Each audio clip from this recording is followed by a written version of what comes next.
So I think it's time to check on who has uranium. We're kind of nearing that point where the Manhattan Project is going to start to be built more often, and nuclear bombs are going to come into play. So I have to warn everybody before I start this, I always miss a uranium resource somewhere. I apologize in advance. I will probably miss some more this time.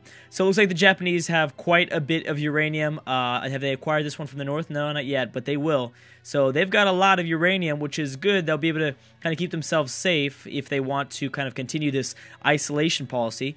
The Mongolians, no big surprise there. They have uranium. It looks like Korea does now with their acquisition of Hanoi, which is a big deal. Was that their only place? Oh, and then I have to worry about the colonies too. Whoever's in the New World. It's very likely that most people have uranium. The Philippines do not, it looks like. We have the Indonesians who do. Oh, they do. Mongolia probably has a little bit. Is there any in Australia? No uranium in Australia. Interesting. Okay. India has nothing. Tibet has no uranium either. I guess I should just check on the major powers, because to be honest, this is going to be crazy if I mean, you guys can kind of view, ooh, what's France doing again? Moving through Roman territory.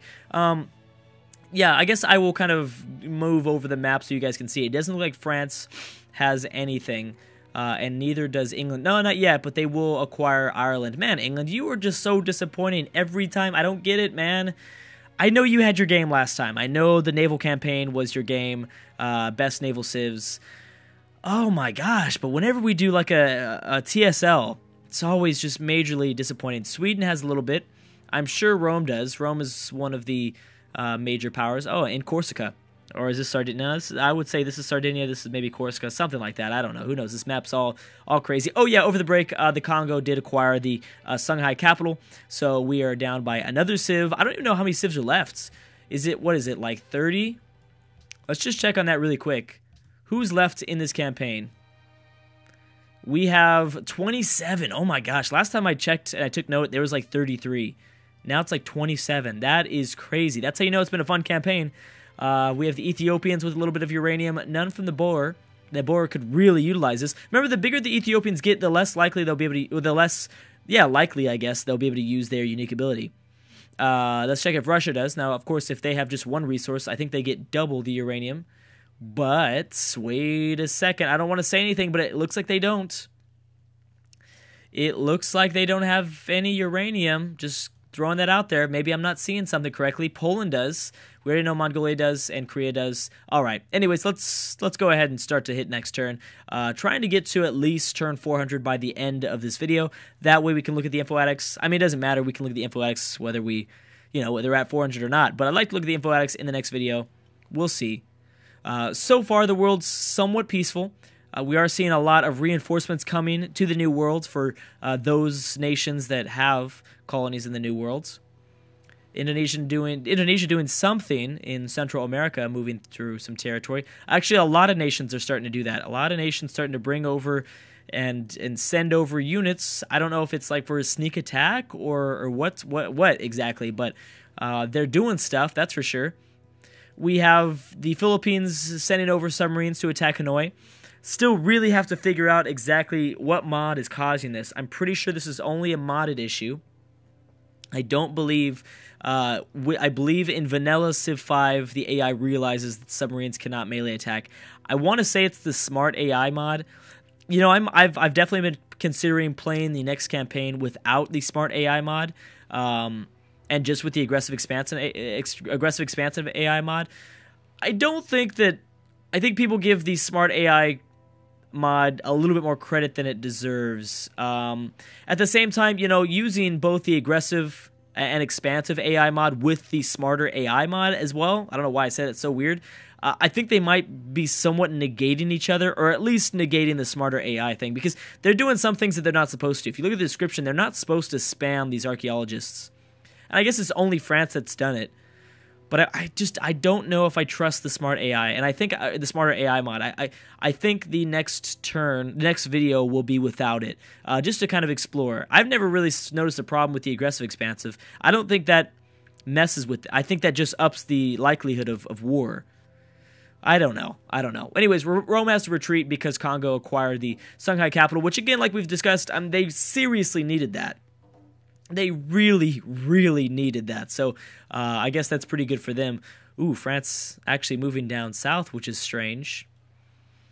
A lot of nations that just can't, haven't really played their cards at all. We've got Austria, France, possibly Sweden. You can maybe put them in that category of like not really showing what they're trying to do. Greece and Persia have peaced out. Have they peaced out for anything? No. Why haven't these units been popped out of Persian territory then? I don't know about that. Again, we have two nations going after Tibet, Persia and India, trying to go after Tibet. Tibet's holding it down, though. Luckily for Tibet, these are well-defended cities with multiple hill tiles around them, so it's very, very hard for movement. Sweden has denounced Portugal. Okay, so some interesting European affairs going down. Oh, that's right. I forgot about Tibet up this way. But it doesn't look like they have any uranium in this colony either. I wonder, that's what I should be checking if... Oh, did the Zulu... We didn't check if the Zulu... I guess it doesn't matter if the Zulu have uranium either. But I'm just saying, it's sometimes entertaining. It doesn't look like I see anything. But we're trying to hold it down. They're trying their best. I'm so interested to see the info addicts now. Now the Philippines have lost a massive city, a part of their empire. I gotta expect them to be really... Like, they have to have lost, like, a significant amount of power in the info addicts. I mean, since they only had 4 cities, right? They only had 4 cities? Yeah, they only had 4 cities. They lost 25% of their power. I guess you could technically look at it like about 25% of their power. Obviously, Manila is still in excellent shape at 36 pop. I mean, that's obviously amazing. And more than likely, nobody's going to be able to take over this city because they are good at spamming submarines. But it's still at the same time very strange that the Philippines aren't building many units. That is strange. The Indonesians just haven't decided to capitalize on it. Also, the Philippines are lacking an air force, whereas before that was their big thing. They had a very nice air force beforehand. They did not peace out for cities, it looks like. Both of those nations did not. We have Greece and Persia and Austria and Persia. Looks like Rome might be trying to settle some more spots in the New World. I know for sure they had 2 new settlers just within Roman territory. And I don't know if they have open borders. They have open borders through Portuguese territory, so they'll be moving through that, more than likely going back down towards South America, I think. Now, what Rome needs to do, and I'm expecting a war at some point, is I'm ready for Augustus to go after Alexander. This city that's in North Africa is really, I don't know, it's as well as, they're just off to the east with Athens and Argos and Medina. Rome could really use this power, especially to kind of slow down the Ethiopians, which, luckily for the world, the Ethiopians have been pretty slow. Oh, but they do have 5 Great War Bombers inside of Mecca. What does that say? I mean, they could easily unite the Arabian Peninsula by taking over Babylon. Babylon could be, what is this? We started this, I can't believe it. We started this campaign off with 42 nations. We're down to 27. Wow. We're getting really close to having half of the nations that we started with completely eliminated. Babylon will more than likely be one. Tibet, it's probably unlikely since they do have that 3rd city up there. Byzantium should be destroyed at any moment, but I don't know why the Mongolians have just stayed really quiet. We've seen a lot of non-movement, a lot of stagnation in Northern Asia, which is interesting, and Eastern Europe I should include there too. These powers have really not gone to war since Russia has really acquired a lot of their power. I think a lot of it has to do also with ideologies. Ideologies started to come into play, so some of these groups did unite. I believe Korea and Mongolia are somewhat working together, as well as, who else are these nations going to trade with? I don't think they want to go to war with each other because they don't really have a lot of nations to trade with themselves. Dang, and Ethiopia has 4 military units in the Horn of Africa. So you're talking about possibly 9 air attacks. That would be really devastating, obviously, for a Babylonian AI with only 1 city. That's not going to go so well. Ooh, the Ottomans in Austria. Oh, wow. Oh, wait a second. But no, I do not see Constantinople falling. I see a lot of Austrians dying here. A lot of their units dying. It's going to be so difficult to take over Constantinople. But we discussed how amazing this city is for, obviously, the canal reasons that Constantinople holds. as well as the Ottomans control a lot of the Black Sea territory. If they move through Constantinople, take that over, they'll probably be able to take over Istanbul, but it all depends on how much they lose here. Now, the problem here for Austria is they've built too many melee units. Way too many melee units. So you're talking about one attack from a melee, and then boom, it's eventually going to die, and then they bring in another one. That might be really painful to watch. This might be extremely painful because there's a Gatling gun, but it has no, it can't attack. If they get this artillery close enough, then maybe that's a start. They've got 2 actually. Maybe that's like a very, very, very small start, but that is best case scenario. They're still going to have to lose a lot of units before they're going to be able to maneuver these troops. Oh, this is going to be a disaster. This might be even worse than the Portuguese waiting to take over Madrid. Remember that? That was very difficult to watch. The Ethiopians and the Ottomans have peaced out. So the Ottomans do process their turn first, then it's the Austrians. The Ottomans are also bringing over reinforcements. Look at this weird tile that the Assyrians have right in the middle of Ottoman territory. What is that called? There is a term for cities inside completely engulfed by countries' territory completely engulfed by another territory. I can't remember. I'm sure you guys know in the comment section below. Please let me know. I am blanking. There is an excellent video on the internet talking about some of these cities, some of these either countries or just territories completely engulfed inside of other countries. But anyways, that is what it reminds me of, especially with the one Assyrian unit, the Gatling gun, just stationed, just chilling. How did they even get that there? I'm really confused. I have no idea how that happened. It's going to be one of the mysteries of this world. Wow, Persia's been really pillaged. Oh my gosh, this whole region just is a battlefield. It's crazy the way that looks. Both don't really... Well, I guess Persians are somewhat trying to fix those tiles, but until the war ends, they won't be able to completely fix it. Portugal's fleet seems to be a little bit bugged out. That's until, of course, the Champa ultimately declare war on this fleet. We might see more Portuguese ships somewhat bugged here.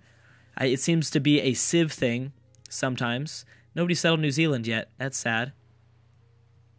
And do we see that Roman settler? He's moving through Mali territory. It is seeming like... there's 2. The Roman settler is moving through Mali and Portuguese territory. One might be going for North America. Oh my gosh, there's 3.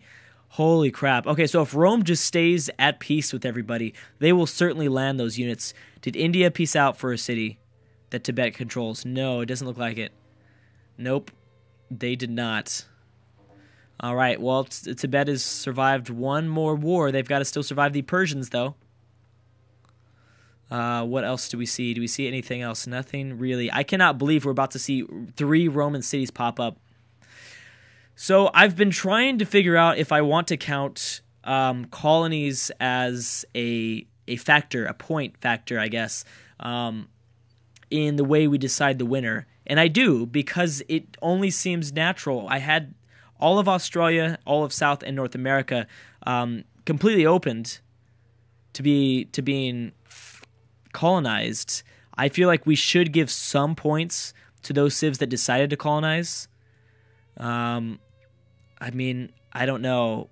Mongolia is actually the colonization leader for now. I believe they have 5 colonies if you count the 3 in Australia, but that will not last for very long because Rome is about to settle 3 more, which will give them 6, which seems about right. I mean, Rome, I don't know. We're still down to about... Now, what did I say before? 7 great powers? I believe I was counting the Was I counting the Philippines beforehand? Obviously, we have Rome, Ethiopia, and the 4 major ones to the north. So I think we're down. Oh, and then Portugal. That's right. So there are 7 major powers. You know, I think you could technically argue that maybe Poland doesn't deserve that anymore. They only have about 5 cities. The thing is, they could easily take back that power.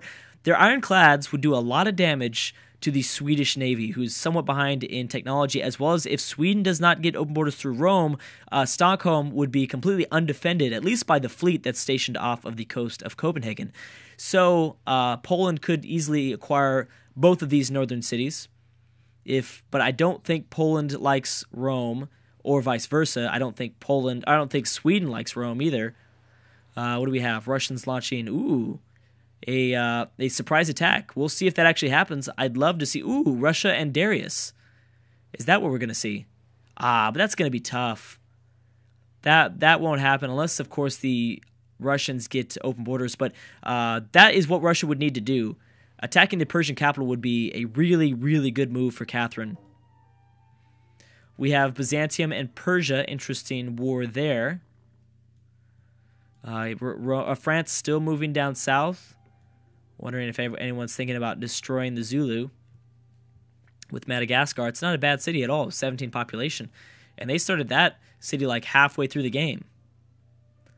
Is there anything else? Do we see... Again, Rome still hasn't gotten any war started up, so that's a positive. India sending over, and well, they've been kind of scouting the lands of North America for quite a long time. Don't really see much of anything else, but the Atlantic Ocean is filled with ships. That is crazy. Absolutely filled with ships. I mean, when naval powerhouses decide to go to war in the Atlantic, it's going to be insanity. I mean, maybe even the Champa, if they get involved, that would be crazy too. But the Champa are in a tough spot because they really can only attack to the east. I'm sorry, to the west. I mean, the Koreans and the Philippines, you don't want to mess with them. You definitely do not want to mess with them right now. Portugal's denounced Mongolia. We have the Philippines and the Portuguese, now friends. Tibet and Byzantium. All right, so people started declaring war on Byzantium. We'll see if Mongolia decides to do that. If they do, that will be an easy city for them to take. Kind of checking around to see if we're going to discover any atomic bombs. You know, kind of looking... A lot of Great War bombers. We're still a ways away. I think there's only been like one Manhattan Project built so far. So we are quite a bit a ways away from anything like that. Okay, so we have science funding by India. Very interesting that nobody of great importance controls the World Congress, technically. So that is interesting. There goes Greece and Byzantium, Japan and Byzantium. Here are the two settlers in Iberia. You better hope that the Roman-Portuguese war does not start up anytime soon, or else they're going to be in a tough spot. How's Austria doing with their attack of Constantinople? Yep, it's a disaster, it looks like. Luckily, the Ottomans don't have too many units. Obviously, if they had a lot of units, then it would be pretty one-sided. Actually, you know what they could do? They could just sit here. Solomon could just sit here the entire time, sit here for decades and decades, slowly destroying the Austrian military, and at some point, they might even have a chance of attacking Sparta. It sucks to see Austria start off at such a good point. They started off so strong, and then they just stopped. I mean, I get it. They really don't have nations surrounding them that would be very easy to conquer over, but, man, they could have tried. They could have at the very least tried. A couple of smaller wars going on, nothing too big. We saw, looks like maybe a great musician.